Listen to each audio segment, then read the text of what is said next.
Dans la lettre 30, Rika continue de donner à Ibn ses impressions sur Paris et ses habitants. Il va se livrer à des réflexions, à une expérience sur leur façon de se comporter envers les étrangers.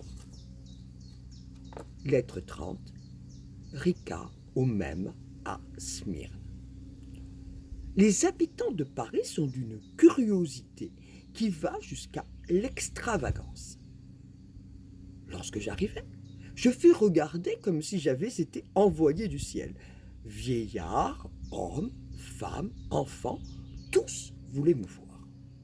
Si je sortais, tout le monde se mettait aux fenêtres. Si j'étais aux Tuileries, je voyais aussitôt un cercle se former autour de moi.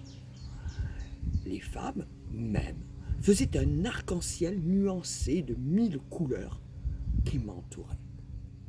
Si j'étais au spectacle, je trouvais d'abord 100 lorgnettes dressées contre ma figure. Enfin, jamais homme n'a été tant vu que moi.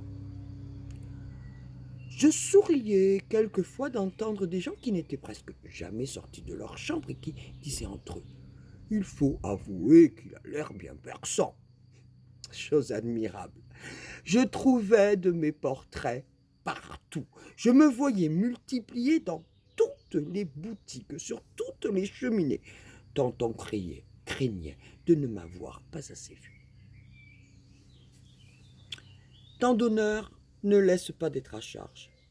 Je ne me croyais pas un homme si curieux et si rare. Et quoique j'ai très bonne opinion de moi, je ne me serais jamais imaginé que je dusse troubler le repos d'une grande ville où je n'étais point connu. Cela me fit résoudre à quitter l'habit persan et à en endosser un à l'européenne pour voir s'il resterait encore dans ma physionomie quelque chose d'admirable. Cet essai me fit connaître ce que je valais réellement. Libre de tous les ornements étrangers, je me vis apprécié au plus juste. Je suis sujet de me plaindre de mon tailleur qui m'avait fait perdre en un instant l'attention et l'estime publique. Car j'entrais tout à coup dans un néant affreux. Je demeurais quelquefois 1 heure dans une compagnie, sans qu'on m'eût regardé et qu'on me mît en occasion d'ouvrir la bouche. Mais si quelqu'un, par hasard, apprenait à la compagnie que j'étais persan, j'entendais aussitôt autour de moi un bourdonnement. « Ah, monsieur est persan, c'est une chose bien extraordinaire.